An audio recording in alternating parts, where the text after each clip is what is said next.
but you see them walking down, taking up the sidewalk, acting like they can whip everybody.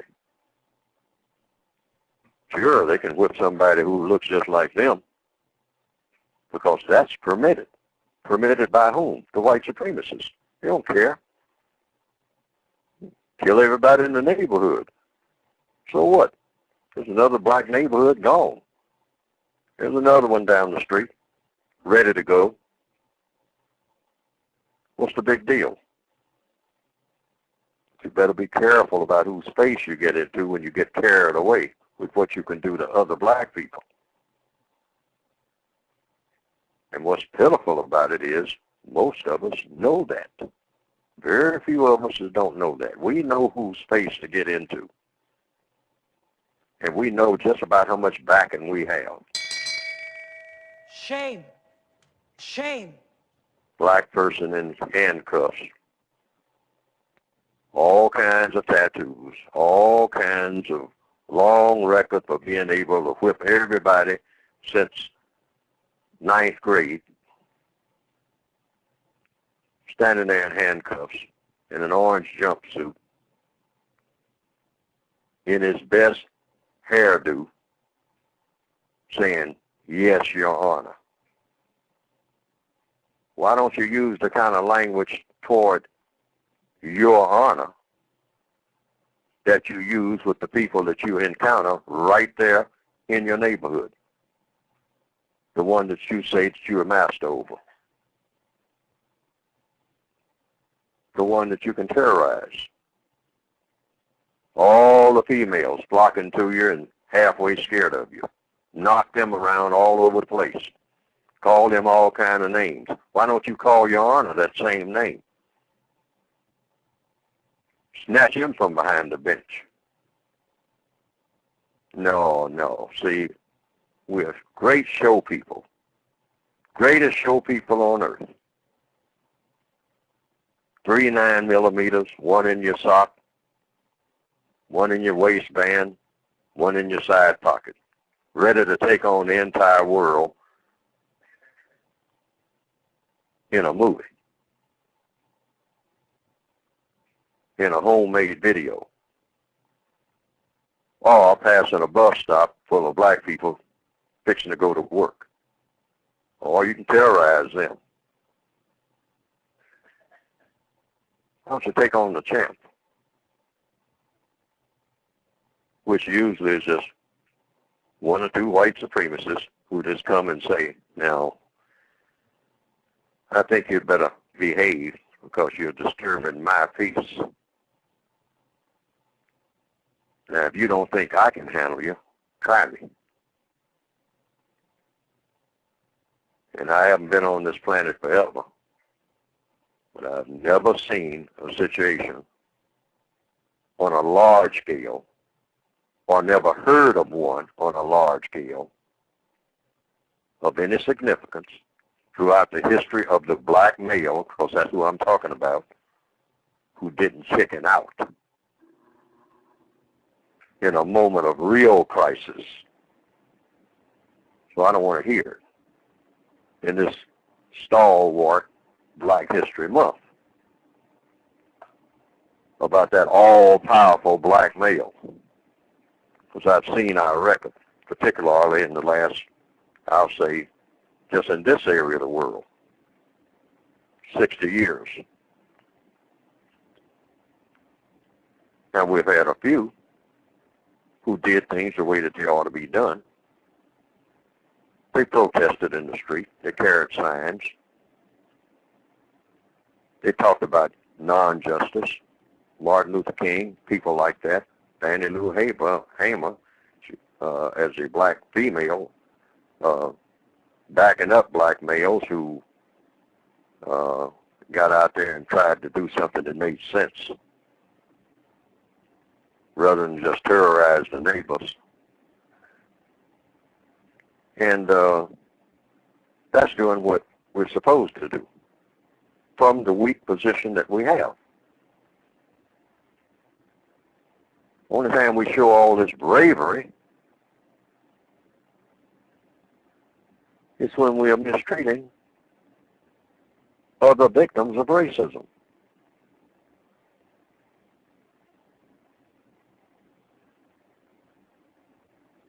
For the most part, some exceptions. Nelson Mandela, exception. Martin Luther King, exception. Malcolm X, exception. A substantial list, but well-spaced. Well-spaced. All those black males in between, usually the ones who are doing hard time, if you look at what they are charged with, most of it is mistreating, whether they're guilty or not, but most of it is for mistreating other prisoners of war, the race war, people that look like themselves, can't stand themselves and want to kill everything that looks like them and laugh about it and call it an accomplishment. Now, I harp on this because this is one thing that should be real passe. As they say in the hip-hop culture, I think they call it whack. That's really whack. I think that's what they call it. Makes no sense at all and has been embraced in every generation. Didn't just start. As far back as I can remember. Black male carrying the Saturday night razor. I'm going to cut me somebody before the night's over. Oh, yeah. Who are you going to cut? Who are you going to cut, Jimmy? Who are you going to cut, Mac? Well, I'm going over to the dance hall. Who's in the dance hall, Mac? I'm going to cut me somebody who breaks bad over at the dance hall. Who is it that's going to break bad in the dance hall, Mac? Somebody that looks like me. Somebody I probably went to school with before I dropped out, and they dropped out. So we meet up 18 years later, and we slash each other to death in the alley. And that's supposed to be a big deal and the purpose for being on the planet. Now, there are millions of black people who think just like that. And they are not all just in this area of the world. They are south of here, in places like Brazil. They look forward to that kind of foolishness. It's an old black tradition while we're talking about black history. That's a huge part of black culture. It needs to stop, and it needs to stop as of tonight. We need to do some thinking and then say enough of that. Been there, done that. Forget it. No more gang tattoos. I mean, who are we fooling?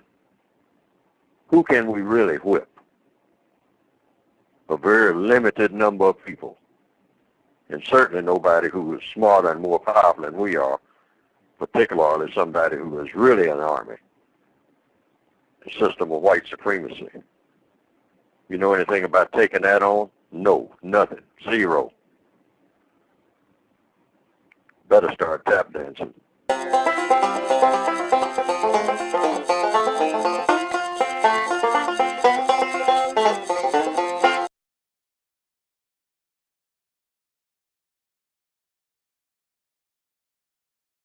After all, we are not communists. I also don't believe in drugs. For years, I paid my people extra so they wouldn't do that kind of business. Somebody comes to them and says, I have powders. If you put up $3,000, $4,000 investment, we can make $50,000 distributing. So they can't resist. I want to control it as a business, to keep it respectable. I don't want it near schools. I don't want it sold to children. That's an infamia. In my city, we would keep the traffic in the dark, people, the colored. They're animals anyway, so let them lose their souls.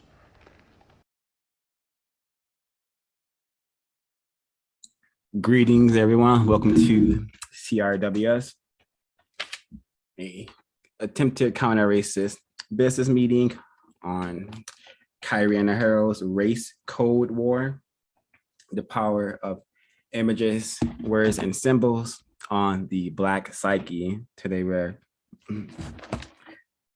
covering pages the end of chapter 5, which ends on page 288.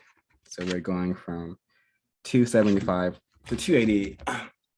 And the first two clips that I played are really significant to this discussion. We have Neely Fuller Jr. Everyone should go to producejustice.com and acquire their copy of Neely Fuller Jr.'s code book. So the first clip we saw Neely Fuller discussing what has been done to the Black male, how the Black male has been conditioned to pretend to be a so-called gangbanger, pretend to be tough in the streets. And then we have the next clip from The Godfather with suspected racists, the real gangsters, the real gangbangers, the true gangs. So Khari Enaharo is going to echo a lot of what was presented in these two clips. So that being said, I am going to read a bit from the text, very, very significant. And I just have those images in mind as I read.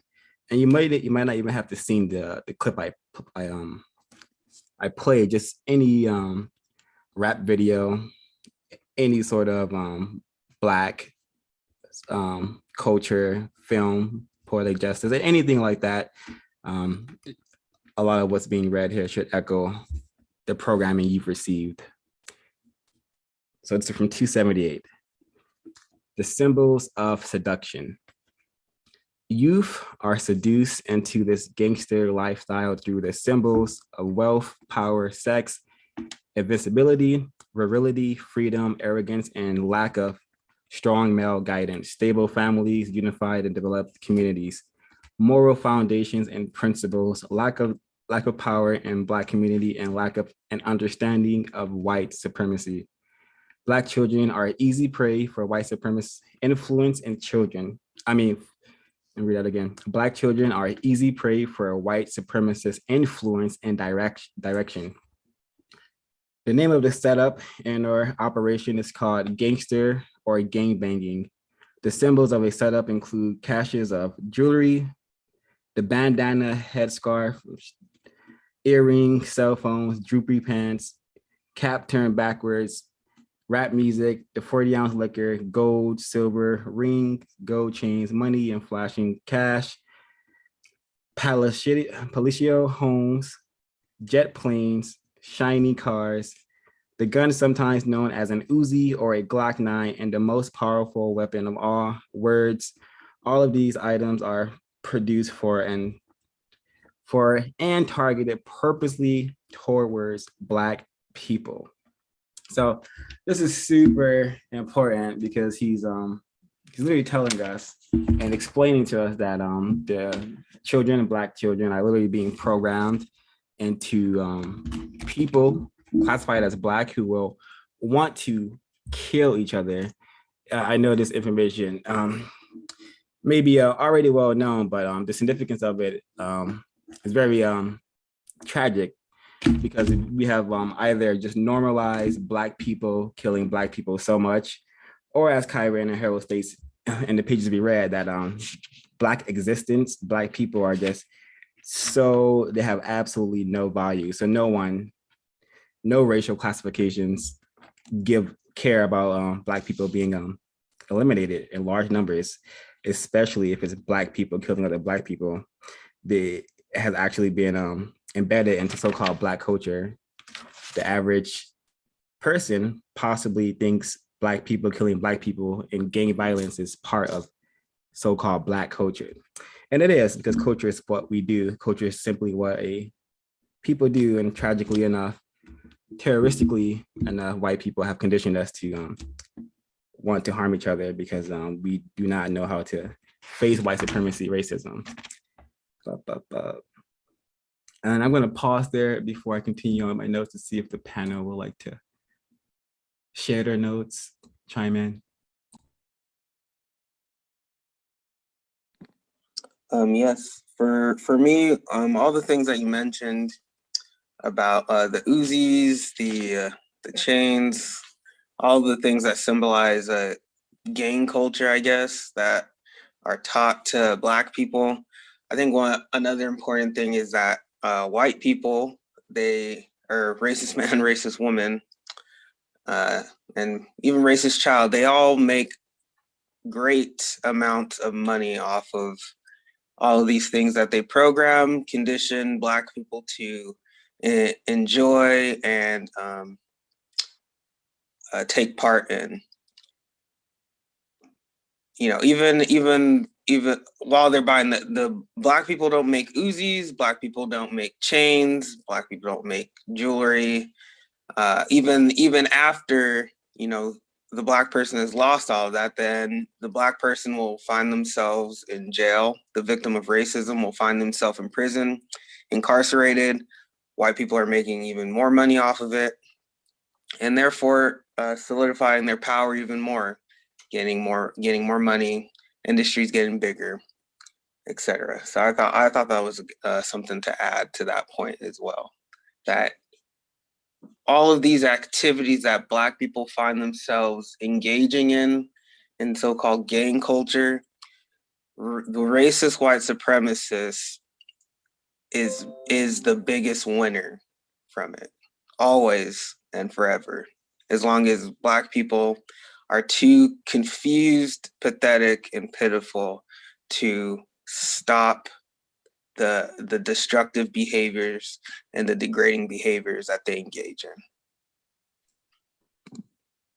And then just to add to that, as well as white people profiting off of gang behavior, I think it's very important to add that this behavior is destructive to their own communities, to the people, like especially while they're shooting and killing each other with guns. And on page 276, it says they're involved in distributing quantities of destructive drugs in their own communities to their own people while shooting, maiming, and killing each other with guns that do not manufacture. They prey on helpless, defenseless people. They do not fight armed and well-organized people. They're engaged in insane activities that help to destroy the lives of their own people, many of whom are their mothers, sisters, and brothers. So I found that to be something that stands out, especially when you have shows that are very popular. One I think of right now is Snowfall. I've watched a few episodes of Snowfall, and it's just one of those things where it fits right into this section that we're reading, because almost, while you're pulling it up, almost when you think of a show like Snowfall, those who are in gang related can relate to that show, because that's almost showing the intricate parts of being in a gang. I think the only difference is that in Snowfall, obviously they they acquire tons of money due to working with the CIA and so on. So it's just some of those things that it's in the show. It's almost many people in this group, not just like, oh, it's just a Black community, they're Black gangbangers who are destroying the communities, but obviously they have white people who are backing them to help. It may not be seen that way due to everyone saying like, oh, gang related leads to prison or incarceration and all of these things. But as Kwaku mentioned earlier, it's almost like a win-win for them. They fund these gang individuals with guns, drugs, etc. And then they say, hey, actually, I'm going to incarcerate you because this is illegal behavior. And then they continuously make money off this individual. And also knowing about like incarceration, they say like once someone is released, they almost have this cycle of continuously going back to the way they lived or going back to prison. So it's like they almost have them in this loophole of profit where they're profiting off of individuals who are in this so-called gang or participate in these behaviors. Yeah, and to add, like he mentioned, Black people, being victims of racism are being heavily conditioned. These are one of many shows now that show Black people, not Black people, not Black people, well, Black people, but it glorifies this gang lifestyle. You mentioned Snowfall, another show that I've seen is called Top Boy, um, and both of those shows really glorify gang life, gang activity, gang violence. Um, in both of these shows, we see that the main characters are Black, and like he mentioned in the book, I can't remember the exact page, but the black males who engage in these activities believe they're invincible, and that's the kind of behavior that you see in these shows from these black males, the black male characters. They believe that they're invincible. White people create these shows, these images, and package it, sell it to Black people, showing that these black males who are engaged in gang activity are invincible. So black males believe that they're invincible and they can't be touched, and it's like they believe that the reward of being able to avoid dying is great, is the greatest thing of all. It will be the greatest reward.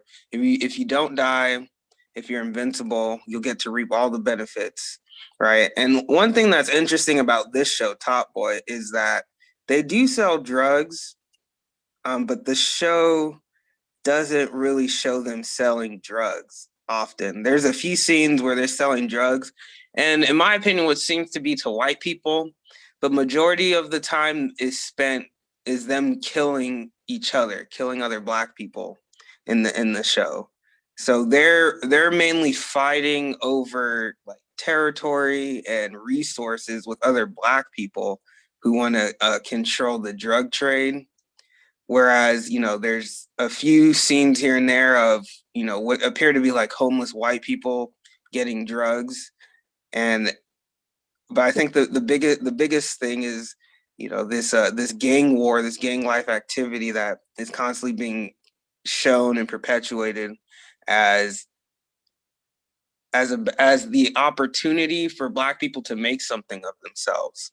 He talks about in the book about how how black life needs to be degraded, and how that kind of convinces black males to start engaging in this activity. If black life wasn't so degraded, black males wouldn't be engaging in gang life activity that would be so destructive to themselves and the people that look like them. But I think I'll get into that a little bit later when we come to that section. Excellent, excellent. Thank you, Nana and Kweku. Yes, these shows, they do an excellent job of glamorizing and making gang activities fun, enjoyable, pleasant. And me being a victim of racism, prisoner of war, whose race camp was actually in so-called South Central LA, where Snowfall takes place, I could assure you that it is not pleasant existing in an area where victims of racism are addicted to crack. It's not enjoyable experiencing police raids and ducking drive-by shooters. This is not enjoyable. This is not pleasant or fun. But tragically enough, in the system-wide supremacy, Area 3 entertainment, we have rap, we have hip hop that makes engaging in gang activity seem fun, enjoyable. Pulling up someone seems enjoyable, something you're supposed to do.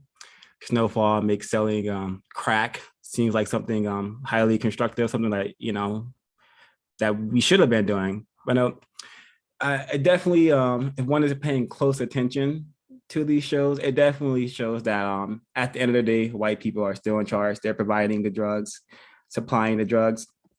And just what is discussed in this chapter with gang activities, just a normalization. I recall quite recently, not quite recently, I would be in the race camp in that South Central LA visiting associates, and I would just walk in to the dwelling and on the pool table, giant pistol with a extended magazine in it. And I'm like, okay, you're definitely not using this to kill racists, but this is the training that we receive in my particular race camp. Gang activities. I have relatives still in greater confinement for gang activities. So it's a highly profitable business, because not only does it convince non-white people to buy a ton of junk, jewelry, like silly clothing, a bunch of useless cars, and a bunch of poison. Not only does it promote that, but it leads us, a large number of us, to be led to greater confinement. Another highly profitable business of white supremacy, keeping us enslaved in a more intense manner, because we're already enslaved by existing in this system. But when they throw us in prison, so-called prison, that's way worse than existing outside of greater confinement, known as prison. And I wanted to discuss just really obvious, but somehow not obvious enough to correct the behavior of so-called gangbangers, so-called gangsters, so-called Black people who think they're tough because they have guns or money or something like that. I'm just gonna go ahead and keep reading, just so we could work on this mentality. We have to erase this mentality out of people classified as Black, this gangster wannabe mentality. So he says here on 279, they will move out of the community and seek to live among white people in the suburbs, and they will never allow chaos to exist in their new, mostly white environments. However, they set up and run chemical houses that contribute to the existing chaos and desolation in the Black community. The big cars symbolize virility and sexual strength. In the street thinking, he is a man who is able to provide. He is the big dog. The banana means loyalty. He is part of a family or a soul-type crew. He is willing to be cast as an identified member of a gang, even if it costs him his life. The scarf cap that covers the head and ties in the back recreates the image of a pirate. A pirate is a bad guy, thief, robber, outlaw, criminal, and scoundrel. It is part of the imaging and symbolizing of the Black male as a born criminal. In the old Black and white movies, the pirates wore the same kind of headscarves, complete with an earring. The Black males who innocently emulate this look, believing that it's a fashion statement, are unknowingly being used, are unknowingly being imaged as thugs, criminals, and hoods. Gangster rap music lays the groundwork for the expansion of this lifestyle. It validates the Black male criminal image in the minds of impressionable young white males. This also means that as these young white males mature and assume their rightful place and the social structure, they will believe that Black males are natural, dangerous criminals who must be locked up. They will vote for the candidate who will fight crime. If you've been paying attention with us, crime is code for non-white people, particularly Black people. And this just back to my own particular Black programming. I used to think I can recall vividly, talking to my victim siblings about how we're gonna have fun when we go to jail. I literally remember talking about going to jail for fun because I thought it was cool, and this is such a prominent, common, insane thought that I suspect Black people have, that there's even a Kendrick Lamar song, I believe, where he echoes the same sentiments. And it's just, I remember all the big, cool Black people, in and out of jail, and got had a victim racism. He went by the name of, I'm not gonna say his real name, but it's just real tragic. Just how I thought going to jail would be fun. Jesus, that is tragic. That's absolutely pitiful. And yeah, absolutely pathetic. If I could add, one of the things that stood out for me on this section, the symbols of seduction, was in the first paragraph of the last sentence. It says, Black children are easy prey for white supremacist influence and direction. And I know I felt that obviously is true. And I know and I feel that I have been exposed to so much racist propaganda as a child where, you know, I internalized that, and I really truly hated myself at many points in time that I can't even, you know, I think it would just be accurate to say from maybe the ages of 6 to maybe like 19 or something, you know, where I've just despised myself and a lot of the people that I've grown around. So when he says that, he's talking about, you know, the symbols of seduction. So all these symbols that Black people are, especially Black children, are watching, seeing, and trying to obtain.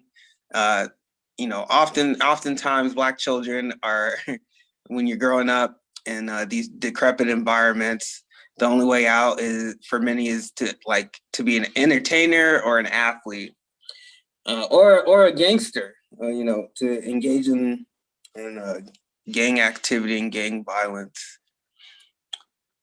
That's what I wanted to add for that part. Also too, where he says the economically successful gangbangers never use their ill-gotten millions of dollars to physically redevelop Black communities. They will move out of the community and seek to live among white people in the suburbs.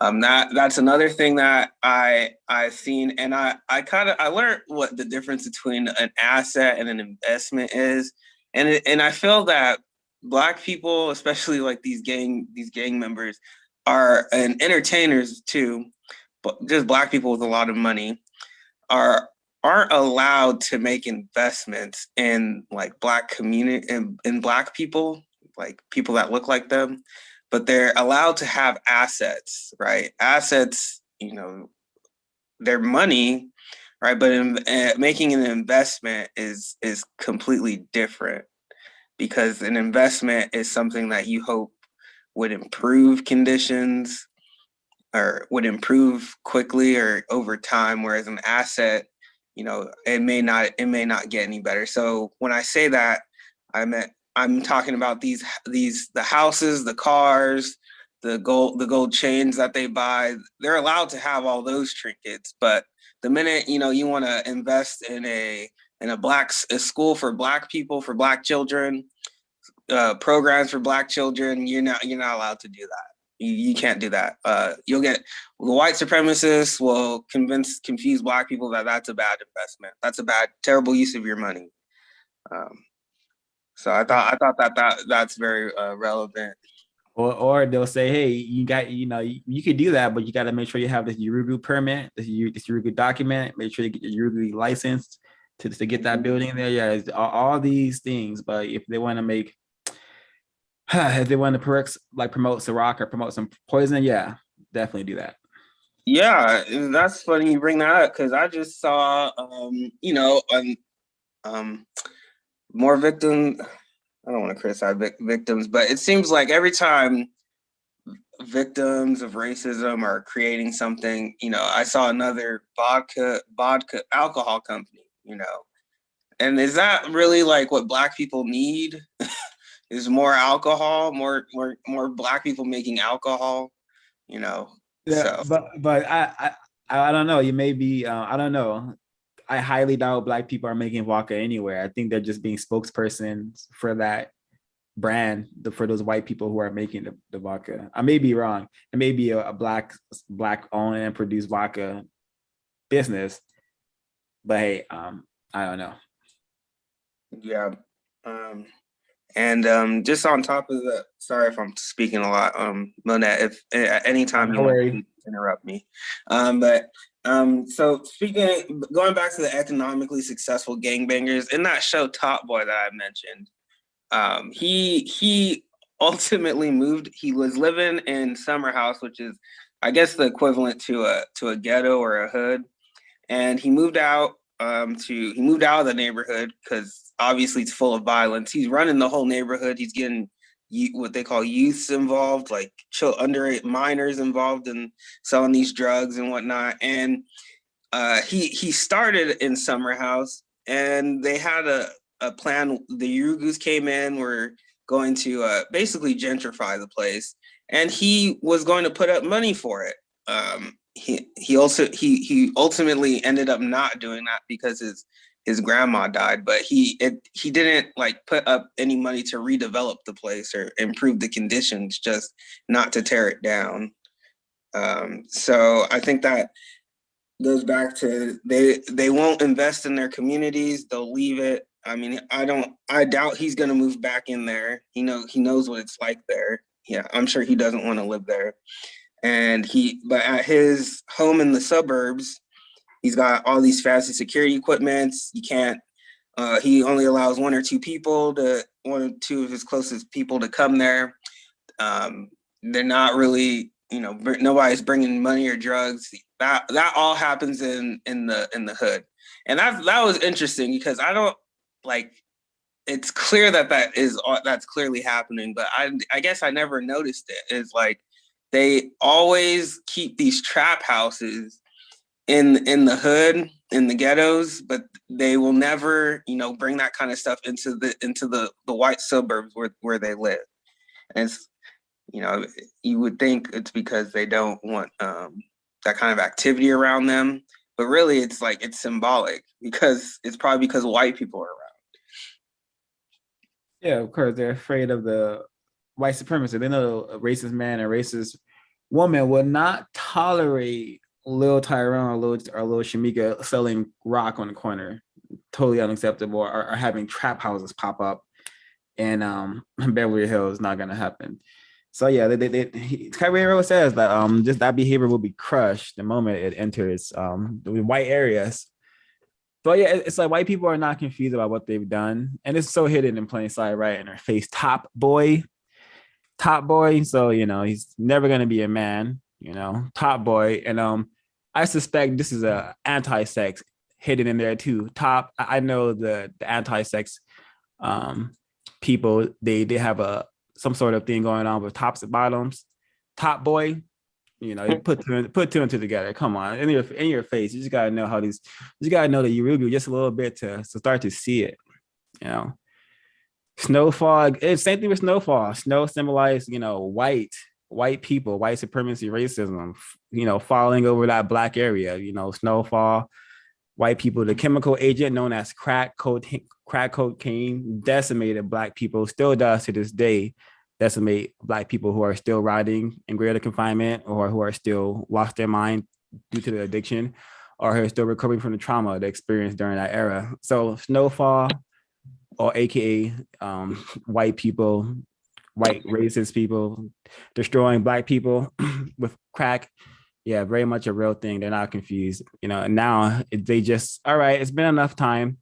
We can start, glorifying what we did, make it look cute though, This is not how snowfall is not a good it's not a correct representation of the race camp known as South Central.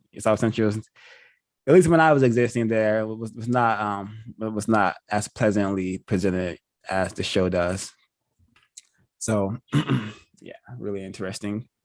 I think one thing to add too that I feel like it's important is the reason why gangs exist, which is due to the mistreatment, to being mistreated by racist men and racist women.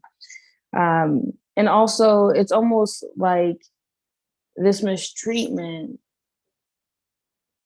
drives them to reach a certain point or to be somewhere else, especially when it talks about the symbols that come with being in a gang and the symbols that are on them, such as like flashing cash and how that is symbols and abundance of wealth and resources. But we also know that they don't have abundance, wealth and resources. So it's almost like, I always say a twofold, but it's just very interesting how this mistreatment has formed its way in individuals to act or to behave in this way. It's almost like a survival tactic, but also where it says, where is it? On 280, it says, this is why it is so hard to convince young Black people to abandon the destructive lifestyle and move in a positive and constructive direction. I think that's hard to say too, because one thing that's very present is this promotion or promoting gang violence, such as we mentioned, these two shows. There's countless other shows that show or illustrate this behavior to young people, to young Black people, where they're like, hey, I'm going to grow up and do that. I'm going to grow up and behave like that. Even though they may not even say those words, it's almost like that is cool to them. But it also comes out in other ways. So maybe you're not in a gang. Maybe you're like, hey, I'm not in gang, but I don't see anything wrong with it. Oh, they're just trying to survive. They're just trying. Like I feel like people make excuses sometimes too, just because they feel like they are benefiting from it. But in reality, it's just harming the entire community and benefiting white people. And there was one other section. Oh, and then this part says on page 281, the first objective of a racial propaganda system is to establish a program of indoctrination to get young Blacks to see Blackness as a acceptable derogatory lifestyle. I think that is very important to say too, is because they're sold on this lifestyle and like given this lifestyle. And it's almost, what do you do in a situation when you're almost suffocating and you just need a breath of air? And sometimes that is someone's breath of air. So it's almost like this is their response to mistreatment. But then also walking into sections as like, say you go in like, I think on February, Black History Month, where they say, oh, Black people matter for 1 month, whatever. And then you go in Target and there's like one little Black section in the front now. I don't know where that section came from. I'm sure it wasn't even out on the floor before, but now there's like a little tiny section of Blackness. And they're glamorizing and grabbing all of these things to create some sort of Blackness, but that doesn't hold any substance. Like having a section in Target doesn't provide me with any money, any wealth, but going in the streets and selling crack provides me with financial something, or gives me this freedom, or I get this feeling. So it's almost like, what is the other lifestyle promoted that could be obtainable by, I guess, I'm going to say average person, but I guess by a Black person? And you can't really count the ones who are showcase, such as like the entertainers who, I guess, quote unquote, make it, who do all these things. You can't, I guess, equate every Black person to that, because it's not like obtainable. But going in the streets and selling crack is very much obtainable than going and being like famous. So I think it's just like, where is that breath of fresh air, especially when you're looking for a certain lifestyle that equates to reality? Because even going to school, everyone's like, oh, that's a certain type of person who's like like who could read and who can do all these things. So it's almost like a trap. Yeah, I think it comes back to Black children being very impressionable. They see, they look around them, environment not lacking resources, everybody's strung out on something, everybody's upset, just decrepit environment. And they get out, they turn on the TV, they see these Black gangbangers living a life of luxury that they wish they could have. They turn on the TV, they see white people living a life of luxury and they know that they can't have that because they're not white. But then when they see Black people and how they're living the life of luxury, and it's through gang banging and gang activity, to them, that could be coded. They process that as, I have to participate in those activities to get there. For many of them, I suspect. I think the creation of gang activity ultimately is for racist man, racist woman to maximize their profit, to maximize the opportunity for mistreatment. If Black people are mistreating each other, they don't have to do it. If Black people are engaging in gang activity, they're gonna make the most money off of it. It means more money, more Black deaths, more mistreatment. Yeah, and the race soldiers love hunting down black people, kicking down doors, going after the big bad gangbangers. So wanted to read this earlier when you mentioned some things, but I forgot to. So I'm going to read it now. This is from the United Independent Compensatory Code System Concept, a compensatory counter-racist word guide, a compensatory counter-racist codified word guide by Neely Jr. This is from page 90. The devastated people use this term to apply to all non-white persons, particularly black males, during the existence of white supremacy racism. Yeah, I'm going to use this to refer to black males and black females because this gang culture 2022 has evolved and also has consumed the black female. I also seen black females blowing each other brains out over so-called gang culture, over so-called being gangbangers. So devastated people, this is what it means to be black, and motivation to want to eliminate racism, white supremacy, and replace it with a system of justice, guaranteeing no one is allowed to be mistreated and those who need help receive constructive help. Every single non-white person, especially black people, should want and be working to acquire and produce justice. It's as easy as using your thought, speech, and behavior to counter racism, and you best start by thinking against it. ProduceJustice.com, please buy the book, learn. If you don't want to buy the book, go to hip hop cartoons. There's a ton of lectures or a ton of clips of Neely Fuller talking. We read the book. We have a playlist on it. The Cows, Context of White Supremacy, Black Talk Radio, .network. Find that on Google. You just listen to some counter racist information and become a part of the effective number who is going to solve this problem or die trying. That's what we're working for. Solve the problem or die trying, because the slow torture thing is not for me particularly. 0526. Continuing with some notes I wanted to share in the text. This gang. Oh yeah, and none of y'all mentioned it. She said it seems like a trap, and that's exactly what it is. Racist man and racist woman, they play all angles. They profit from all sides, even though they print the money. So they really has no value to them. The system of white supremacy is the real value to white people. Money, they print the money, they control the money. Anyways, 280. These material symbols have become part of the big setup. What is the big setup? The big setup is the use of material and symbolic inducements to entrap, incarcerate, and eliminate millions of young black males. These intoxicating symbols are used to image and glorify a destructive lifestyle as wonderful. The big setup is designed to trap black males at an early age through the symbols of manhood, power, big money, eternal life, royalty, unequaled adventure, unlimited excitement, unbridled sex, and intrigue.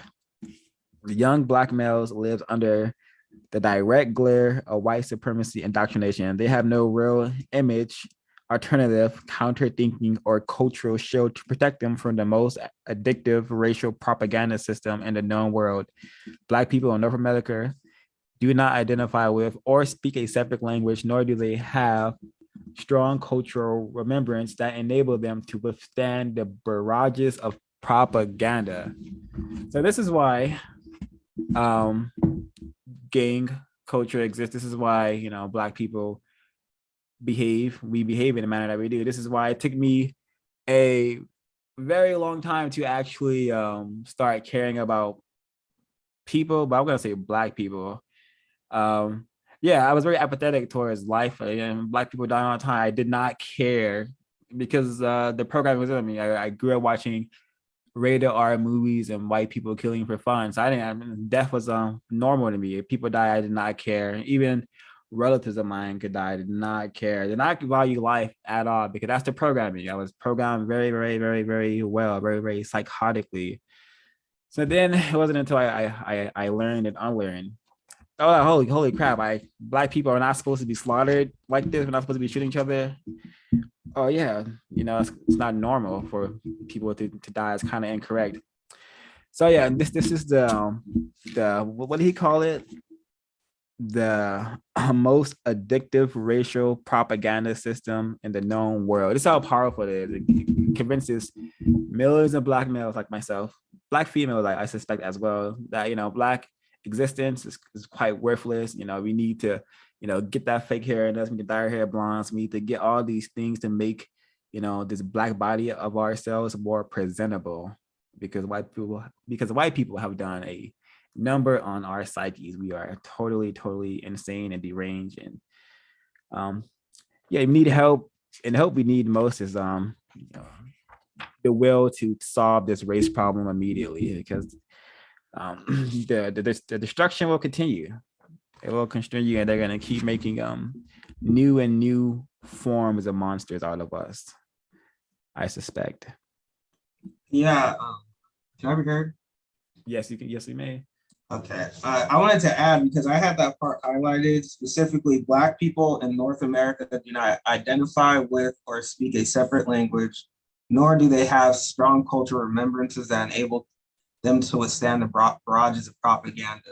So if you analyze, white culture, white history, you'll notice that this kind of gang activity, that is nothing new to them. This is something that white people, Urugus, racist man, racist women, they have done forever.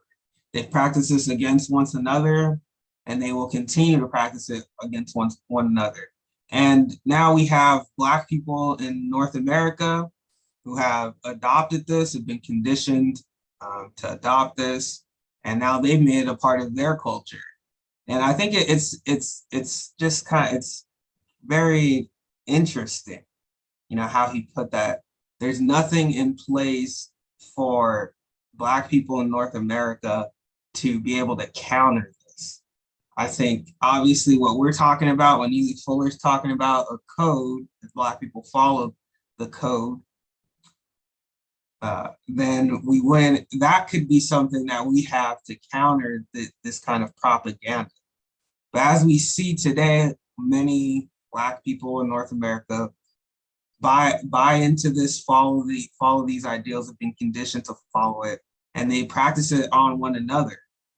So I think it just seems kind of relevant too right now when you're talking about the so-called tribal groups that are rising up. I call them tribal groups, like FBA, ADOS, and whatnot.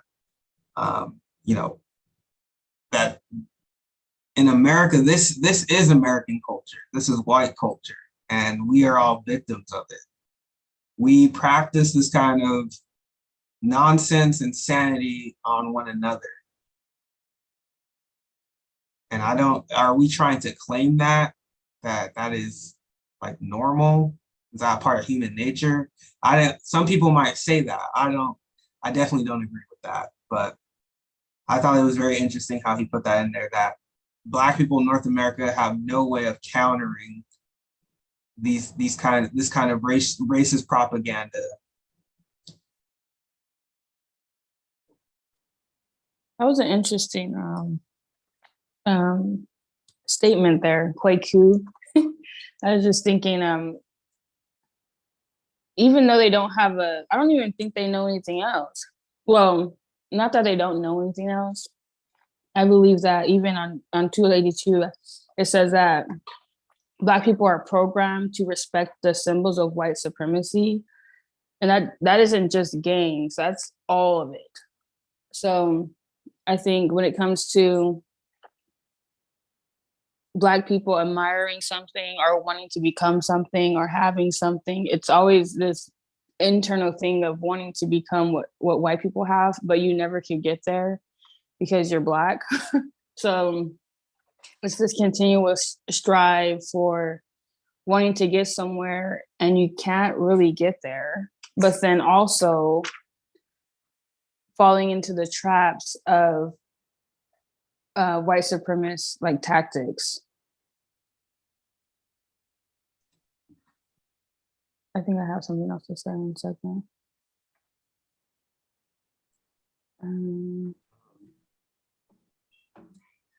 I forgot the last part, but I'll just leave it at that and I'll add it later. I wanted to add as well, since racism, white supremacy is global, I think that this activity happens all across the planet, where we have Black people like stealing from one another.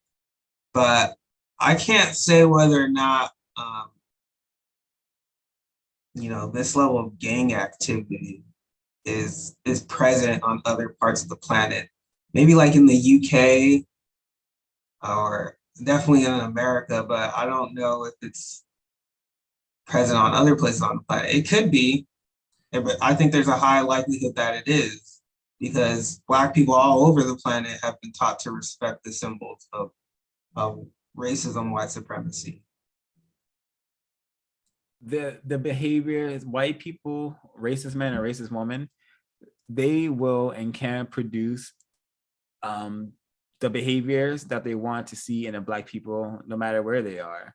So if they want to, if they want to see if they want to see gang activity in Rwanda, they can, and they've proven that with what happened there, the Rwanda genocide. So it's about what they have planned.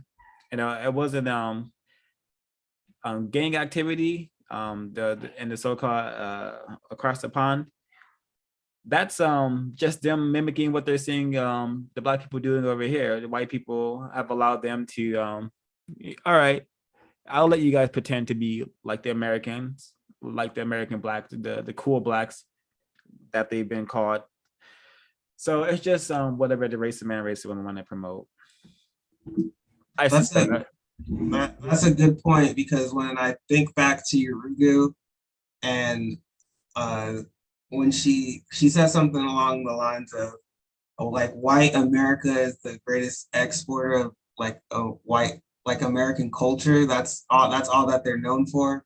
So they use Black Americans or Black people in North America to produce these images and then export it across the planet to teach all the Black people on the planet how to act like this and to try to achieve and attain and mimic these behaviors. So that's interesting. I just thought about that. So racist man, racist woman, once again, doing what they do best.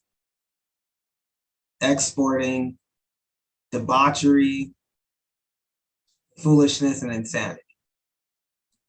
Precisely. And now that I mentioned that how we're taught to respect the symbols of white supremacy, and these symbols manifest in an infinite amount of ways. We non-white people and white people, I was talking about non-white people, we literally worship like white symbols, and whether we're talking about Goku from Dragon Ball Z or Batman or Naruto, we have a fascination with white things and white characters, because that's our training. Since our inception, we've been exposed to messages that white is where it's at. White is powerful. White is what you want to be, and things that are Black are scary. Things that go bump in the night are dark, and watch out for them. So the programming is real. This is why we have been placed and trained in such a manner where, wow, if you really pay attention to where our mind is, it's very, very tragic. We have people, we have Black people who have tattoos of like Winnie the Pooh, who call themselves Winnie the Pooh, who have such a worship of these white characters that just represent white supremacy, just represent our, that white people are still in charge. And it's all behaviors that we should observe and want to correct. Now I'm going to read here on 282. This is very, very significant and important. I'm going to read quite a bit from 282. I'm going to break it up into chunks, and folks may want to comment on what I'm reading as well. So from 282, the third objective is to incorporate in the minds of Blacks involved in the gangbanging lifestyle the belief that other Black people are the enemy, redirecting the target from fighting white injustice to fighting other Black people is a classic work of art. The purpose is to convince young Blacks to believe that other Black people are responsible for the existence of the horrendous social conditions They are conditioned to believe that Black people have abandoned them or do not care whether they live or die. These young Blacks grow up to hate and disrespect other Black people. They are encouraged to believe that they get what they want. They are encouraged to believe that to get what they want, Black people or niggas that stand in their way must be eliminated. So this is a mentality that tragically, I suspect many non-white people carry still to this day, 2022. And it makes a lot of sense, when it makes a lot of sense, especially if looking from the youth's perspective to see what, if I'm a toddler, if I'm a little Black child and I observe the world and I see all these older Black people still, going to the club, getting dressed up, going to the club, partying, having fun still. No one's really being serious about nothing. No one's really, who's teaching me something constructive? Who's going to teach me how to swim? What am I learning right now? Why is mom and pa still going to the club? Who's going to teach me about vegetables? So the Black youth, it makes a logical sense how they, they just, the white supremacist programming just computes in them really well. And it's understandable, it's tragic, it's not correct, and it should be corrected. And this should motivate us to want to correct it. And I'll pause there to see if folks want to chime in before I continue. Yeah, that was there's 3 objectives, but this one was I guess one that I have been facing a lot lately. I think Black people, this is of the 3 objectives, I'm not even going to rank them, but this is a major one. I think a lot of Black people on the planet struggle with this one, especially because they tend to deal with other Black people a lot. Some don't come in contact with white people, so it's just a Black face on white supremacy. But I think he says they are conditioned to believe that Black people have abandoned them and do not care whether they live or die.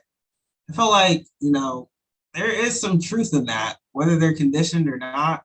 Like, there are Black people who have completely abandoned and left Black people looking for white acceptance. But that isn't entirely true, right? There are Black people like us who are concerned about the condition Black people across the globe tend to find themselves in, and are trying to work to actually improve or change that, replace it with justice, right? I wanted to read the other 2 objectives because I thought that those were also pretty important. It says that 281, the first objective of a racial propaganda system is to establish a program of indoctrination to get young Blacks to see Blackness as an acceptable derogatory lifestyle. So I think Black people need to, I guess, define what derogatory lifestyle is. An acceptable derogatory lifestyle.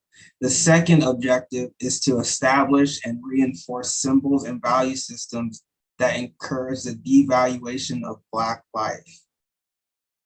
And then the third one, like 05 read. So those are the 3 objectives of a racial propaganda system. Are Black people subject to this racial propaganda system? I think absolutely. Are they countering it?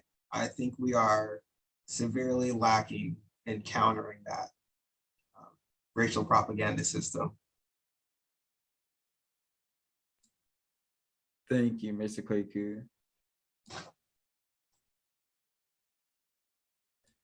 And greetings to the chat, and greetings, Sour Kiss, who says, greetings, we have to remember that we don't have a community, so it's hard to help others. Do you think a code can create a community?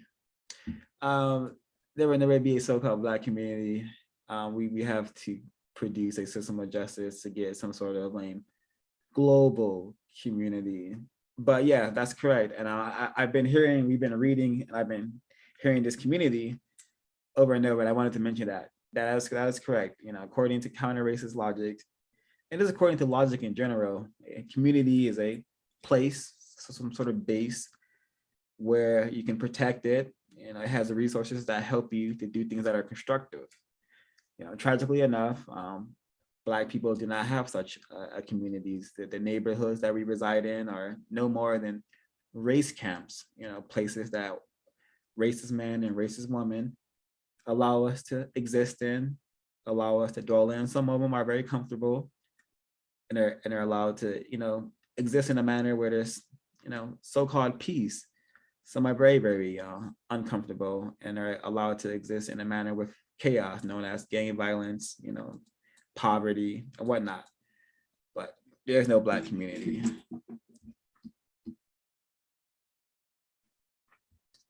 So back to 282. Khari Enaharo states, white supremacists, and this is so significant. This is where I think a lot of the damage is, because this is the example of how crafty and how just smart racist men and racist women are. They have conditioned and trained us for a very long time to not even focus on white people. We're not going to think white people are the cause of our problems. And if we are, we're going to think it's very, very few of them. We're not going to be suspicious of everyone who calls themselves white. So they got us to focus on each other, who are, you know, very powerless to do much of anything. So that's very damaging when you are a victim. You know, we read a bit of The Body Keeps the Score, and psychologists say, doctors say, if you are a victim of trauma, if you are wanting to correct your trauma, to heal from your trauma, you have to place the blame on the correct source of your trauma, you know, the correct source of the collective trauma of people classified as Black. It's not Black people, but people who classify themselves as white and choose to practice racism, white supremacy. So we have to be able to blame the right people, which are the racist white supremacists. Very, very important. So I'm going to get back to the reading. So I have to point out the significance. We have to begin to focus and understand that Black people are not the cause of our problems. It's racist men and racist women. So from 282, a white supremacist training teaches Black people that other Black people are the enemy. They are trained to believe that other Black people in another part of town have control of things and territories that they want. The subliminal billboards, commercial music videos, and magazine covers repeat this central theme. The Black male is the enemy. He has Uzis, Glock 9s, and other weapons of destruction. The Black male above all must be killed because he is the enemy. Young Blacks involved in gang banging have been programmed like zombies to kill and debase each other. They believe without question, like Black people or niggas, or they believe without question that Black people or niggas are dispensable, low-life snakes that deserve to be killed because they are menaces to societies. Do society a favor and kill a nigga. After all, nothing will happen when you kill a nigga. They understand that Black life has no value under white supremacy. They have watched with great indifference the destruction of millions of Black people, the genocide of millions of Black people in Rwanda, the Congo, and other locations in the African continent was hardly mentioned above, a whisper even in the Black media, Black formatted radio, cable, television, newspapers. Therefore, who cares if a nigger dies? They heard reports during the 13th annual AIDS conference in Durban, South Africa, that up to 60 million Black people would die in less than 5 years from the AIDS virus, and no major Black person seemed to care. They surmise from this information that Black life is highly expendable. These young, untrained, uncultured Black minds never think about challenging the really dominant force in their lives, white supremacy. They have been programmed to respect the symbols of white supremacy. They have been taught to admire, fear, and respect white people. They may not admit this. As a matter of record, they will say that they hate white people. However, the facts and their behavior show that the opposite is true. They have been conditioned to hate Black people. That is why they kill Black people. They believe that white people are the ultimate and most feared power. They believe that white people are the ultimate and most feared people and power on earth. They do not disrupt white businesses or white society. They know better. They clearly understand the social and personal consequences of that kind of action. Okay, so I just wanted to read that bit. And if folks are scholarly enough, they can recall Bobby E. Wright's, whereas, why do Black people kill Black people? Because they have never been taught how to kill white people. This is a behavior that has a programming, a training, a conditioning.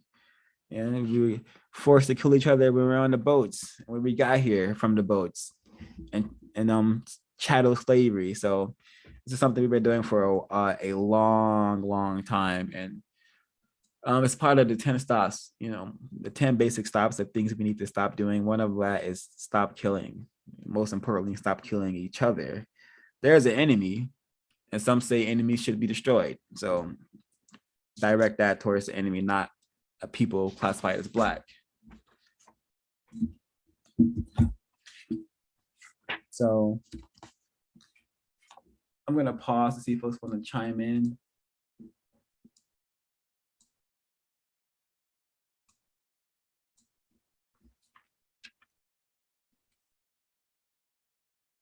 Yeah, I really hope this information is computed to the folks listening, to the folks who will come across this information. We must focus on racist men and racist women. Spend way more time, energy studying them instead of focusing on each other. What we're doing, most of it is not going to help us solve problems. And if it is, awesome. Keep at it. Keep being constructive. So he has here on 383 a number of decoded words or phrases, basically. And I'm gonna add one to this list that I was just doing some thinking about slang, and I was just thinking about what are we really saying when we say some of the things that we say. And I just recall always hearing, smoking that gas, I got that gas, and we're in reference to smoking marijuana. I'm like, dang, do we call Black people who smoke marijuana victims who have been conditioned and just sabotaged to be addicted to marijuana? Do we call weed gas because we need it to keep us going as a fuel source, an energy source? I don't know. Sobriety would be best, as many counter-racists say. So I'm gonna decode some more of phrases that Black people are known to say. Niggas. Well, okay. This says niggers and niggas ain't shit, but we mostly hear niggas ain't shit. We mostly hear that. I'm sure people are saying niggers aren't shit as well, but the text says niggers and niggas ain't shit. And he has here the decoded meaning: die, nigger, die. And then another, he calls these phrases self-hate language. I think that's also important. Self-hate language, and he has decoded meanings. Another one is them niggas, decoded as the enemy.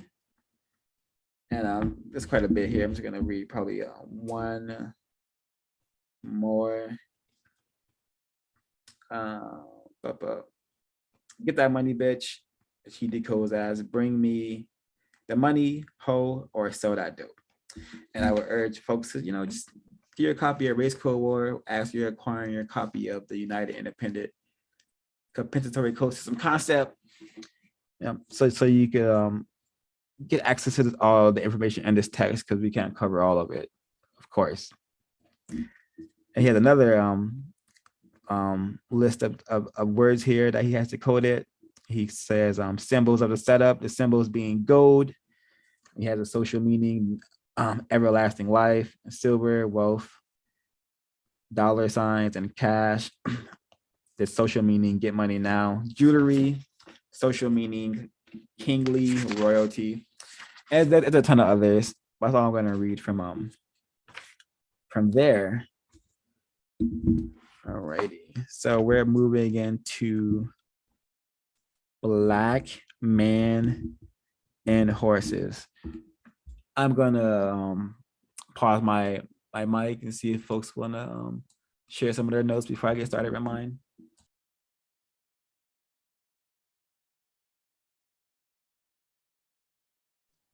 Black Men and Horses. This isn't the first time this concept of black men and horses, or black males being compared to beasts, so-called beasts and horses. This isn't the first time this has come up in this book. I think that in much of white supremacy language, Black men are constantly being compared to animals, to beasts. I personally I guess I wasn't too aware of this before the book, but Black men are often called studs, being analyzed for the traits or comparison, the things they share with other animals, things of that nature. And really the black horses come to symbolize black males, I think, in all areas of people activity, I guess mainly in entertainment. I think that the black horse has been sexualized, just like the black male has been sexualized. And I think that is also one of the comparisons that the white supremacist makes between the two. That's what I have on this section so far. One part that stood out to me in this section was the part on Jesse Owens. Yeah, I think I recall too talking about this earlier in the book. It could be a totally different book, but the section on Jesse Owens really stood out because it shows, well, at the time when he was a famous athlete, well, the black famous athlete in the world, Olympic athlete, and he raced against a horse, which symbolized like the two animals running against each other. And I think that is pretty symbolic in itself, especially when you have an animal and a black person either next to each other or just describing them in the same manner. It pretty much inevitably shows like, hey, you are an animal too, or you're faster than this animal, or this animal faster than you. But it's also known in just the sports industry in general. Like when you hear people describe athletes, they describe them as if they would be describing an animal. And even when they're trading these athletes to different teams, they're trading as if they're trading stock. Like, hey, this one's fluffier, this one's faster, this one's bigger, this one could last you 20 more years. And then that's how they buy each other. So it's almost embedded into, I don't want to say black culture, but just in blackness. I was gonna say though that I mainly see it with males, black males, but I'm thinking, like, obviously I see it with black females, but I often see it when describing black males. So that could be telling. I'm going to comment on something from the chat that stood out. What's the code? Greetings, what's the code? Mr. Yahoo. But what's the code said? She offered a 2022 self-hate phrase and she says, "Bad bitch, get the bag." Decode it. Just which decoded literally means nigger female or nigger bitch, whatever. It means the same thing, honestly. Get the bag, get the nonsense, get the junk, get the material trinkets that white people have set out for you to acquire. Definitely no focus about white supremacy. Definitely don't focus on that. But thank you, White Decode. That is a good one. Okay. So I'm going to.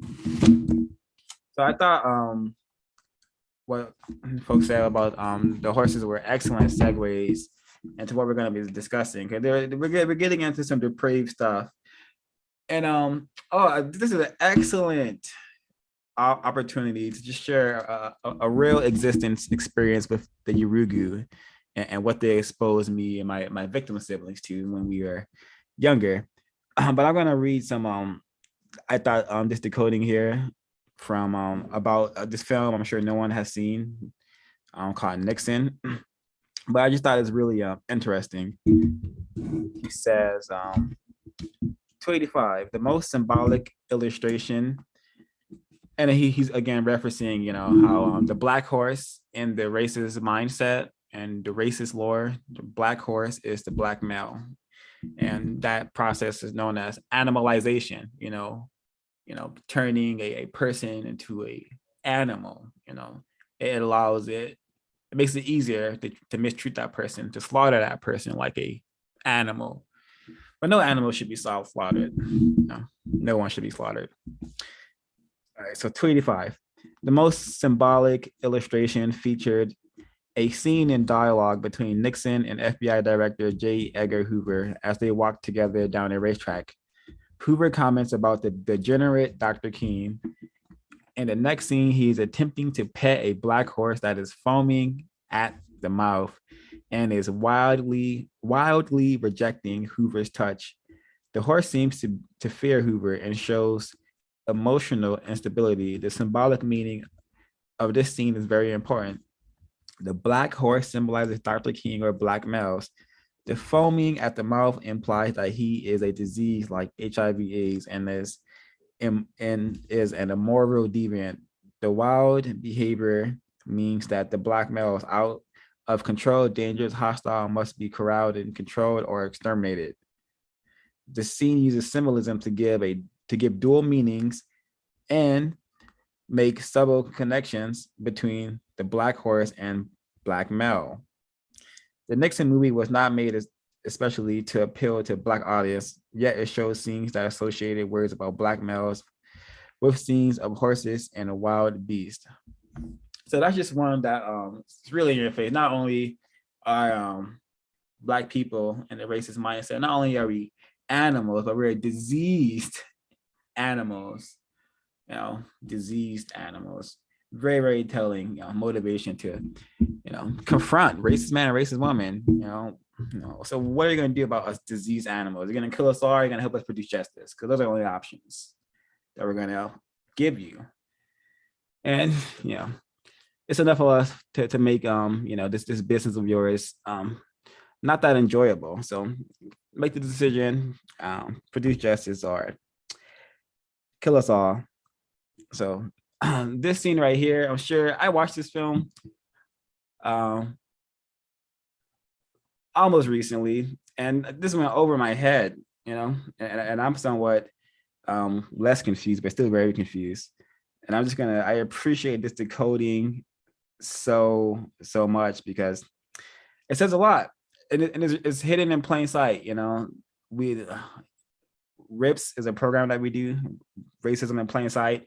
Just to show you how racist men and racist women have mastered hiding racism in plain sight. So I'm gonna read this decoding here from 285 again. This same kind of association between Black males and horses was made in the movie The Godfather. And this is the scene I have here on the screen for you all to get an understanding of it.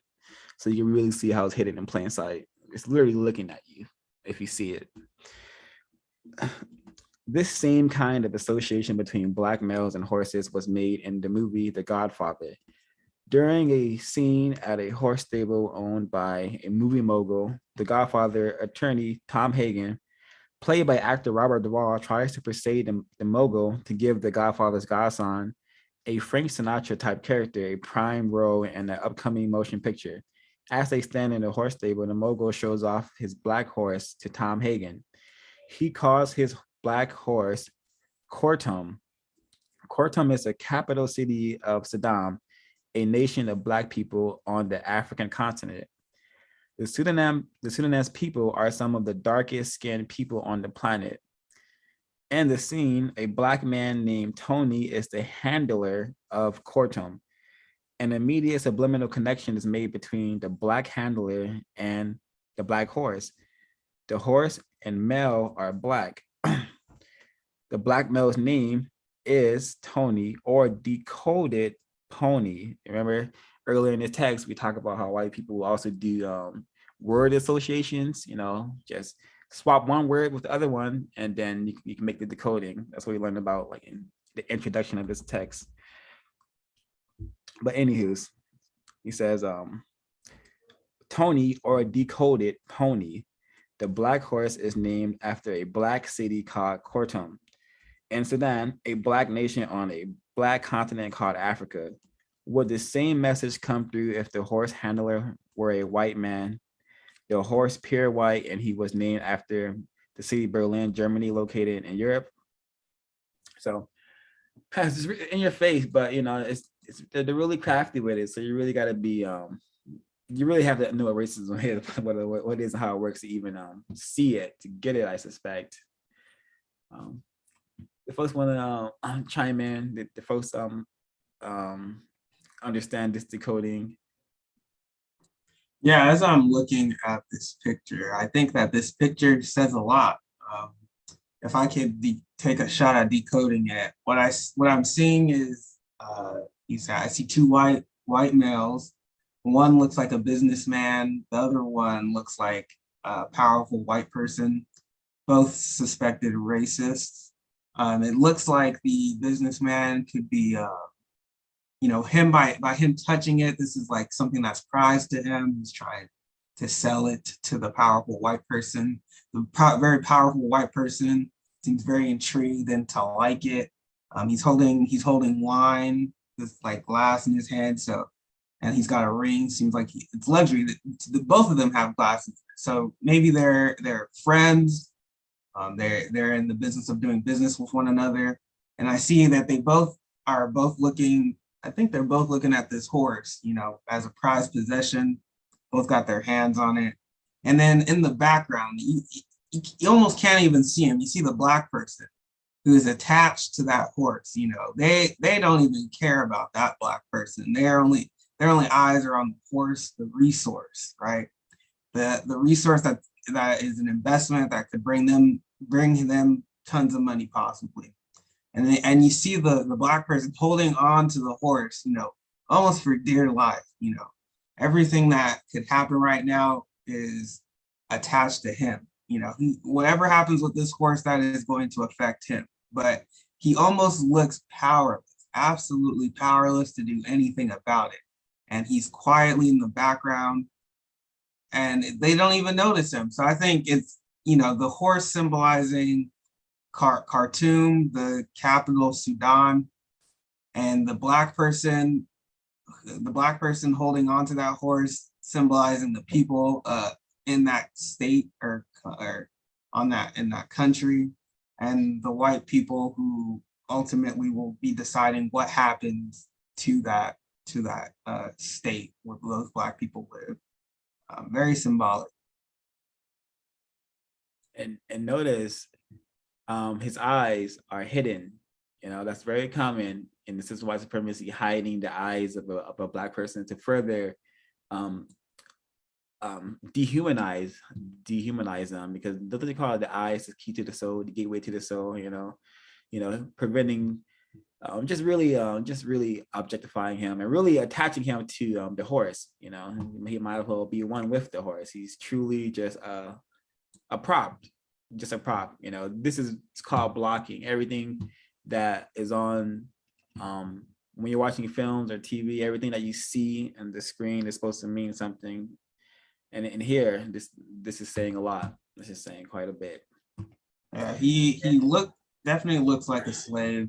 Yeah. Doesn't even look like, whatever. Doesn't even look like he matters in the equation. He's just there to hold on to the horse. Yeah, and if you're paying attention, you can see the ropes that he has. The ropes, very reminiscent of a noose. But I could just be a crazed victim, just reaching, But that's what it's saying to me. So, all right. Okay, so I guess we're gonna jump around a bit. So we're gonna get into what we talked about quite a bit, more on RIPS, racism in plain sight, bestiality, and first I'm gonna read a bit about Khari Enaharo's what he says about bestiality and white supremacy. This association, again, is from 285. This association is also connected with the practice of bestiality. Women in countries like Germany, Sweden, France, and the Netherlands have been featured in pornographic movies that depict oral and vaginal sex, often with dark black horses. From the angle of many of the shots in these gross movies, it often appears as if the women are having sex with black males. White supremacists conquer and break horses in the same way they have broken black men to be used for sport, amusement, and domination. Racists glorify black males as the greatest sprinters who run the same kind of short distance speed races favored by the owners of prize horses. They are called the greatest running backs in football and have been compared to running horses. And white supremacist sexual lore, black male genitals have been compared in size to those of horses, with statements such as, "That nigger is hung like a horse." Note the subliminal connection between the word race and the act of running. So, yeah, so it's just time to segue into a decrepit experience that I now understand even further, having read this text and becoming less confused. So when I was a younger victim of racism and white supremacy, let's say 12 years old, maybe going on 13, me and my victim sibling, we were existing on our own. My victim mother was away. So we were just, existing by ourselves, and then randomly, this white man appears, name is Justin. I remember his name, Justin. He's a white fellow, probably in his 20s. And he became our friend, Justin became our friend, and we hung out. And then one day, Justin took us to his just older white guy's house.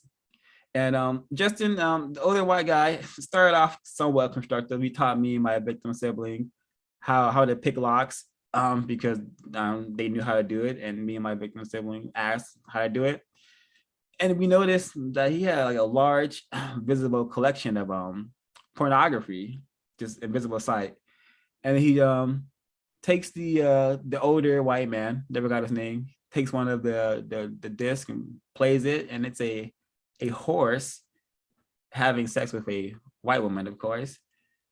And I watched it for like not too long, but long enough to remember the image, and I was like, wow. I couldn't even process what I was seeing, but I saw it. And why would white people expose black children to such things? Maybe because we're in a system of white supremacy, But that's just something, This is happening. This is real. It's not hard to find this sort of material bestiality. And if you do find it, ask yourself, why does this exist? Should this exist? Is this correct? And if the answer is no, then maybe you shouldn't exist.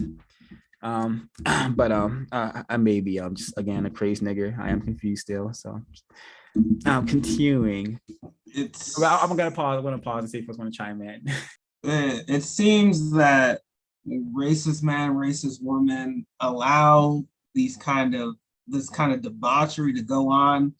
There are whole industries of namely white people who are engaging in really unholistic, just I don't even know how to describe it, just insane sexual behaviors, having sex with animals, having sex with children. These are all things that white people, racist man, racist women are doing, are allowing to happen and be produced all over the planet for people to see and mainly for them to enjoy. I don't know of any Black corporations, Black people, Black productions that are producing this kind of imagery on a large scale. I only know of white people that are doing this. Something that definitely goes into maintaining the system of racism, and something that I think is, in my observation, that racist man, racist woman enjoy. So they call Black people, they call them animals, beasts, all kinds of names, dehumanizing them, but they're having sex with animals. They're having sex with horses, dogs, oral sex with dogs and horses for fun. That's what they do. So definitely in some insane people we're dealing with. I mean, I think Black people shouldn't ignore that this stuff is happening and that this stuff goes on, no matter how much people want to deny it. But this stuff is very accurately happening. That's all I have to say on that. Yeah, and David Johnson. Yes, the majority of my existence, I've been off code, Neely Fuller's attempted counter-racist code. I've been off that. So yeah, especially when I was 12, I was certainly off code. I attempted to be on code now. So if you're confused about that, it seemed like you may have not realized I was telling a story that took place many years ago. But thank you for your input and your participation nonetheless. Alrighty, so continue on with the Godfather decoding. We have more here on 286. In the Godfather movie, the studio mogul says that he would not race the black horse, but would put him out for stud service. This statement and Steen have powerful racial implications. During chattel slavery, black males were raced against each other and were sold as studs to breed other slaves.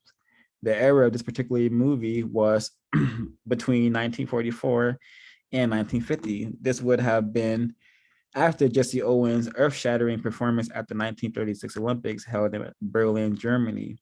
Jesse was still considered one of the most famous athletes in the world. It was during this era that Jesse Owens raced against a horse, symbolizing two animals running against each other. So we have to put one more nail in his coffin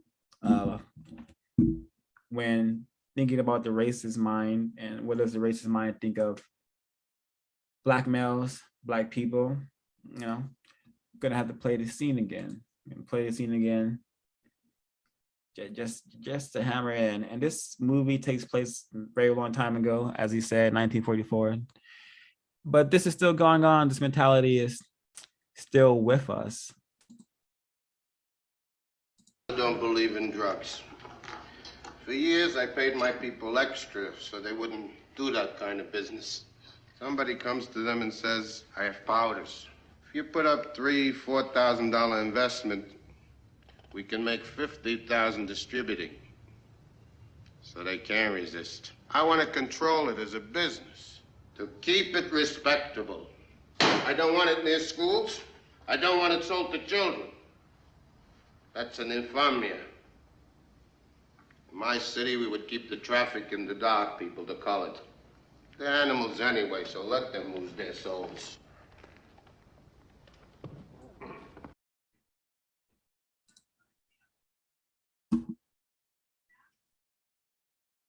Black people being animals, soulless animals, positioning Black people to be soulless props in films. It should all be coming together now. And this is mentality is still home together. I mean, it's still present today, 2022. Should be motivation. I don't say this to get anyone to get angry at white people or to want to hate white people or even hate the races. I just use this as motivation for us to solve the race problem, produce a system of justice, guaranteeing, hey, no one's being mistreated. You know, people who need help are getting the help. You know, no person is a horse. A horse is a horse, and a person is a person. Quite simple. But when you live in an insane system, you got people, you know, saying that a Black male is a horse, and then you have white women having sex with horses. All very confusing, all very insane. You know, motivation to solve the problem. So before we get into one of the most celebrated pedophiles to ever grace the system of white supremacy, any more comments on horses and Black horses? None here. Thank you. All righty, we're gonna talk a little bit about so-called the king of what was it called, this guy, the king of rock? Yeah, king of rock, Elvis Presley, married a 14-year-old, well, didn't marry a 14-year-old, but became romantically involved with a 14-year-old, eventually married her when she was 14, he was 24. But this is the white man who decided, hey, it's really profitable to tan my skin, dress in Black clothing, and pretend to be a Black person, you know. And this guy is celebrated, you know, And if you do some, I would recommend it. But if you want to learn about this celebrated pedophile known as Elvis Presley, you would know that a large number of white people helped him to keep his arrangement with Priscilla a secret.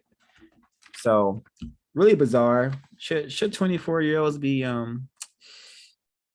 dating or involved with 14-year-olds? I don't think so, but I'm just a confused victim. And Elvis Presley is a white man, so I'm going to read a little bit about him. On 287, it says, the Elvis Presley phenomenon has had a tremendous racial impact on white culture. This phenomenon has a deep Black foundation. Blackness is the basis of the Presley dynamic.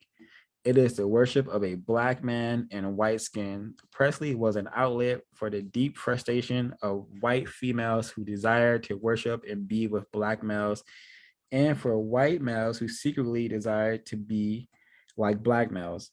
Elvis Presley gave them open license to express these desires without associating with Blackness. Elvis symbolized the white man's desire to escape his deadness, sterility, and lack of soul. Elvis Presley's rebel style and walk and hair were Black. And there's a Yurugu, Welsing, and Ilifua moment in this sentence here. Continuing. He kept a dark tan, the darker the better, and he loved wearing Black clothes and Black shoes. He copied Black music and tried to imitate Black dance movements in his show routines. He literally bathed himself in the whole scope of Blackness. His early and most important musical influence and entertainment styles came from Black people like Bo Diddley He could sell the black style in a safe manner. He could enable white people to satisfy their great hunger and endless desire for dark chocolate, darkness, black night sex, black garters, black panties, black stockings, black cars, and so forth. White people have a tremendous fixation and extremely deep obsession with darkness and blackness. Whites have a love-hate relationship with deep, dark color. They want to be darker in color, as witness their incessant desire to suntan. They think black is sexual, as witness their purchase of black panties, black dildos, black stockings, and black high heel shoes. Elvis came along a time when the word integration was code for breaking up the hard rule of white supremacy. The thought of receiving blackness directly from black people was too overwhelming a force to reckon with. The white handlers were very fearful of the power of black sound, movement, and soul. That's very, very evident because so-called soul music, so-called all the constructed music we used to produce and circulate around has been replaced with so-called mainstream media, which is just a bunch of nonsense. But back to suspected racists. Elvis Presley, yeah, this is a excellent example. He's right up there with Jeffrey Dahmer as in like a symbol of white supremacy. You know, pretend to be black if you're a white person. Just you know, he just copied Plato. You know, Plato plagiarized a whole civilization. Elvis is just following his forefathers. You know, plagiarized black people. And it become a worldwide sensation of being a really bizarre imitation. Sounded really weird. If you've heard the male speak, sounds very bizarre to me, and it just sounds very suspect and very like an act, which it seems like it was according to Khari Enaharo. I'm not well researching this guy. Besides seeing Forrest Gump and seeing him in that film, and it portrays him stealing from black people in that movie as well. So yeah, there's sprinkle some truth in there sometimes, but never about how to solve this problem, I suspect. But yeah, Elvis. Folks want to talk about Elvis a little bit? If not, I totally understand. This is a very lame suspected racist. So yeah, Elvis is one of many white suspected racists who have, like the author said, bathed themselves in blackness, have just been created for other suspected racists to have access to blackness. He mentioned Eminem, the Beastie Boys, NSYNC, Backstreet Boys, being other people, other suspected racists who have, you know, followed a similar path as Elvis. Don't really care for Elvis. I don't think I've ever heard a song by Elvis. I know I've known white females who have liked Elvis. I don't know why. I think that there's also young white females who fantasize and romanticize the 50s because of Elvis, saying they wish they could go back to that time. I know no black person, most black people who aren't confused don't want to go back to the 50s. But many white people do. Elvis is, you know, don't care for him, lame guy, lame music. That's all I gotta say about this racist suspect. Elvis is a racist suspect, just as every other white person. That's the only important thing about him. I guess you were talking about movies. I felt like Grease. I saw a movie a long time ago. I feel like that was another movie that. Your well limbs are tingling. That's great one. Yep. Yeah, that for sure was about Elvis. And that time, leather, black. Yeah, dark black hair.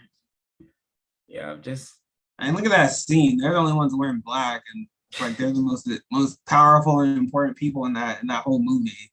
And they're the only ones wearing black. And then you got kind of like his sidekick right there, who's allowed to have a black jacket.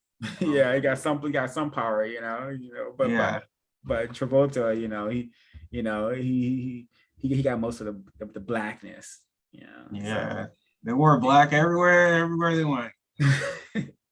Yeah, we'll see that time and time again. We see that in Batman, Bruce Wayne wears black. We see that American Psycho, Patrick Bateman wears black. It's just in your face. The race soldiers wear black. It's just all over the place. The love-hate relationship Khari Enaharo mentions. Yeah, and it's like in these films too, they were imitating black people, with the singing and the dancing, the gyrating their hips and the so-called all that stuff. Yeah. Yep. Imitate black people. Yes, it's so bizarre. Yeah, but this is what we're contending with. These are the people in charge. Motivation to solve the race problem. Please go to producejustice.com. Acquire your copy of Neely Fuller Jr.'s code book.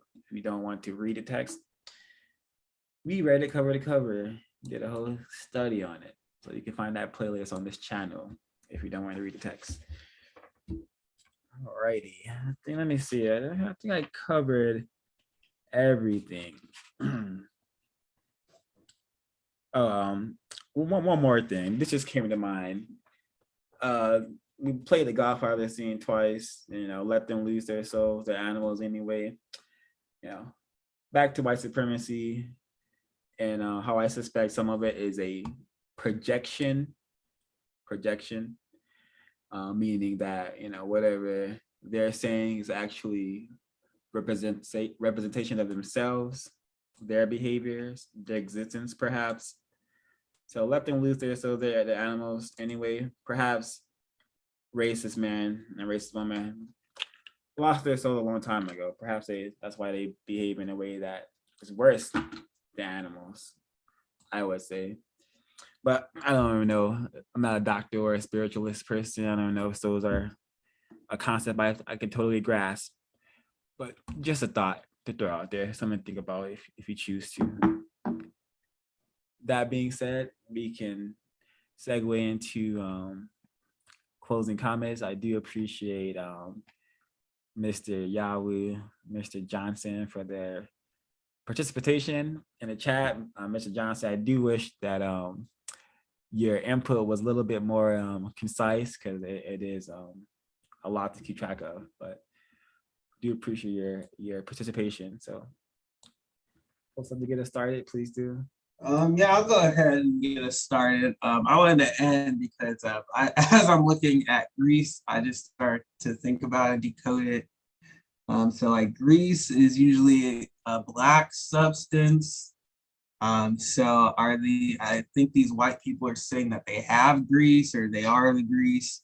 I think it's also something that they put in their hair. As you can see, John Travolta in the picture, he's putting it in his hair to kind of give it volume, which is something that black females and black males have always had in their hair, and white people have, gone to great lengths to imitate. So by putting, so-called grease in their hair to give it volume to look like black hair. So grease is the word, is the grease, the blackness that he's wearing. Do you remember in the film, the grease, the substance they were using, was it a black substance they were putting on their hair? I can't remember. I cannot remember. I think it may have been in like a black container, and I know they had like a black comb to apply it. Oh yeah, of course. I don't know if the substance was actually black. But yeah, so grease is the word. Grease is usually black. Maybe they're saying they bathe in grease. Grease gives them the powers, gives them the power that they have, etc. But other than that, wonderful constructive business meeting.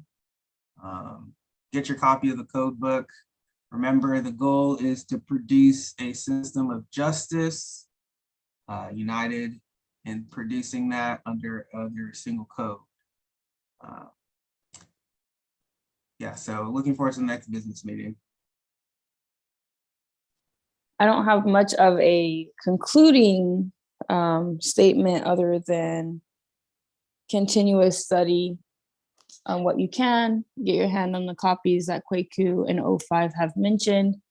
And I think it's very important as you're reading through these materials and looking at the videos that were shared and the pictures up on the screen as well, and listening to the discussion, that you're able to formalize your own thoughts. You know, it's important to be able to critically think about these materials and critically think about your life and the things that you see every day and you participate in order to come up with your own conclusion of how to end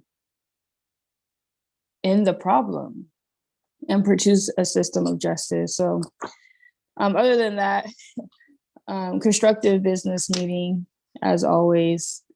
I am excited to get into chapter 6 and also just go ahead and finish the book. So more to come. Thank you. Thank you, Mr. Kwaku, Ms. Nanaya. So yeah, I think it's really important for the folks to understand that solving a race problem doesn't start with confronting racism and racism. I mean, it literally starts with you know, changing our own behavior, because us as non-white people have a we have some improving to do. And I'm going to read the 10 basic stops. And this could be very simple for some of us, or very difficult for some of us. No matter, it must be done to progress, not even progress, to counter this system effectively. So again, this is from the Word Guide, and this is the basic 10 stops for victims of racism. And number 1, stop snitching, volunteering information about people for the purpose of gaining personal favors from racists by deliberately causing non-just to others. Stop name calling, that's number 2. Number 3, stop cursing. Number 4, stop gossiping. Number 5, stop being discourteous. And this is as simple as just don't poke fun at each other, you know, and thinking you're just having a laugh. Just stop all that nonsense. Number 6, stop stealing. Number 7, stop robbing. Number 8, stop fighting. Number 9, stop killing except under conditions of extreme emergency defense and or maximum emergency compensatory action against racism. Number 10, stop squabbling among yourselves and depending on racist white supremacists to settle these squabbles. So, and Dr. Francisca Wilson, she added to this list about 7 more things. So you can track that down, that list on this counter racist logic Instagram page if you want to see that list. Oh yeah, it's quite, you know, this is what just doing these type of things can begin to erode the system. Can and in regards to my closing comments, yeah, I very much enjoy this business meeting. Participating in these business meetings is one of the few things in my existence that bring me what is known to be joy. So yeah, looking forward to the next one. Non-white people, especially people classified as Black, I will continue begging for all of us to work to produce a system of justice until I am no longer able to. So I do not feel ashamed for having to beg for us to do what needs to be done. Must beg. So please go to, just begin to attempt to counter racism in your own way. Counterracism.com. If you don't want to spend any money, just go to counterracism.com. Just attempt. But we'll see you all very soon. CRWS. Today is, let me get this date actually in the broadcast. Today is March 27th, 2022, as we have been led to believe by racist men and racist women who control everything, including time, calendars. So see you all very soon. Thanks for, oh yeah, again, please share this information if you can, please share.